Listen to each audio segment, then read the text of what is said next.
I saw this trend going around on my For You page where parents, I have mostly seen mothers do it, talk about things that were normal in their childhood or things that their parents practice. Come here. That they don't do or they do differently. So I thought I'm going to participate and I'll just tell you guys my own opinion. One of the first things will be the opinions of other people. I was always raised to look at the opinions of other people. How are other people going to talk about if you do A, B, Z? If you say a certain thing, if you talk a certain way, if you listen to a specific type of music, if you go around with whoever, those type of people or whoever type of people, how are people going to talk about that? And we raise our children entirely differently. We tell them it doesn't matter, do as you want. Don't listen to what people are saying. Don't listen to the opinions of other people. Don't take advice from random people. Just always take advice with a grain of salt. Secondly, maybe that should have been the first one, but anyway, this is not by priority though, just the way my brain works. Secondly is respect for the elderly, or respect for older people generally, or generally respect for others. And I was always taught you have to respect your elders, right? That means no talking back, no questions, no doubting, no challenging. If someone tells you the sky is green, you say yes and amen.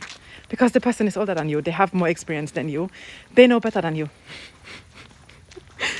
And I deeply believe that every person has a spirit, has a soul that's deep down we know something is off. And I always found that fucking irritating, okay? I've always been, I don't think that's the right word. They used to say I was rebellious or I was sassy, I was disrespectful. When in reality, I just questioned people's sanity, or the lack thereof. Now, our kids, on the other hand, we tell them to even question us as their parents. We encourage them to talk back. We encourage them to have their own opinions and to stand 10 toes down on them. Even if they think maybe their opinion is the better one, or their decision is the better one, or they're not okay with what we decided, or then we teach them, talk, tell us why. Why do you think your way of doing it is going to be better? Because we believe that not only are you going to encourage the child's thought process, you are also going to encourage the child to defend themselves, their feelings, their opinion with their own words, and at any given chance. Which, to be fair, in their everyday life, sometimes that leads to problem, because especially the two younger ones, they like to argue everything out. And if I tell you everything, we are currently at a stage where we tell them, hey, yeah, you get to ask questions, but you don't have to stretch it. You don't have to overdo it. You don't have to. If I tell you go and brush your teeth, you don't have to ask me why. Okay? Fuck yeah, because I only have so much patience, okay? The next thing is the whole topic around things that are forbidden, taboos, or generally no's. We, on one hand, we teach our kids that no is a full sentence. If you don't want to eat something, no is enough.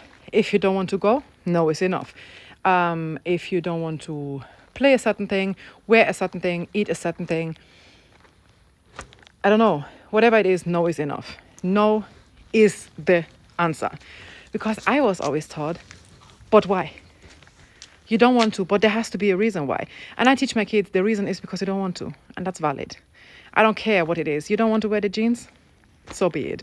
You don't want to eat the food that you just decided for? Let's talk about it, But yeah, and I always found that really fucking odd, because sometimes as a kid, you do not know why. You don't know why. Maybe you don't feel like wearing these jeans, or you don't feel like wearing this, you don't feel like eating that, you don't feel like, that kind of thing. Huge topic, bodily autonomy. Holy fuck. Talk about rebellious. I've always wanted a tongue piercing, okay? My mother has always said it's off. It will never happen. forget it. And the good thing is, and I learned that very early in life, my parents, they hated each other. They fucking hated each other. And I made use of that hate to my own advantage. Meaning, I told my dad, I really want a tongue piercing. And my dad was like, okay, you know, I wished for it for my birthday. So it was cheap, right? Then I think it was like 30 or 40 euro. I was like 15. So it wasn't, for him, it was a cheap getaway. He was like, okay, let's go. So he picked me up. We got the tongue piercing. I was able to hide it for 48 hours. Got the whooping of my life, but I still have it. And mind you, when you get a tongue piercing, for I think a week or so, you're not supposed to eat milk products. I don't know if it's a week or some days. I don't know. I just forgot.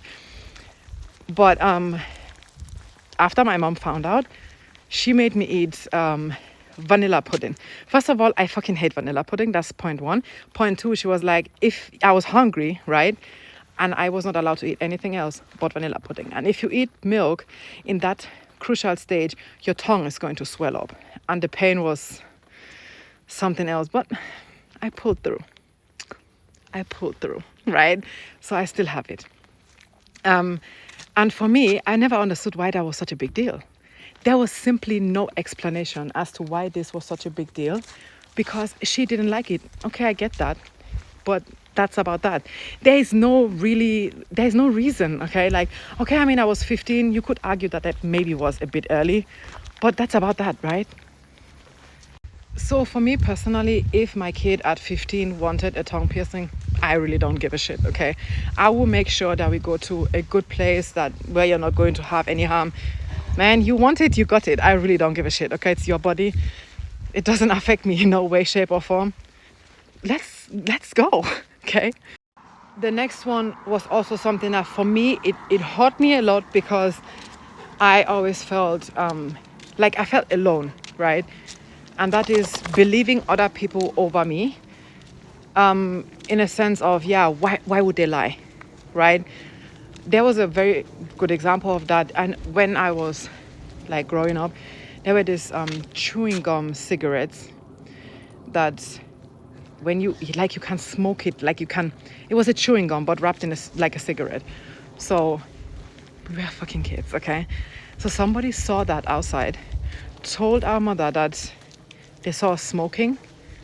And mind you, I was not asked. Like, I got home and she was like, yeah, do you have anything to tell me? And I was like, no. And she flipped, okay? That was enough reason to literally leash it out on me, because why would this person lie? The fact that, they did not lie, because they actually did see me with something similar to that, but a question, a talk, a conversation could have prevented that from happening. So for me, I don't care who it is. I don't care what it is. I don't care. I believe my kids first of all. Like, even if it's a teacher is like, hey, your kid did this and that. I never scold my children in front of other people. I never do that. Not outside, if they misbehave in the store, of course, I have to tell them, hey, this is not a fucking playground, okay? But when a teacher calls me, for example, to have a conversation and my son is there, tell me. We take it to account. We talk about it at home. This is not the place. I could probably make 20,000 videos about this, but the last one that I really found fucking insane was limiting food or access to food, or making food something that is supposed to be a privilege or anything like that. My kids eat whenever, wherever, whatever.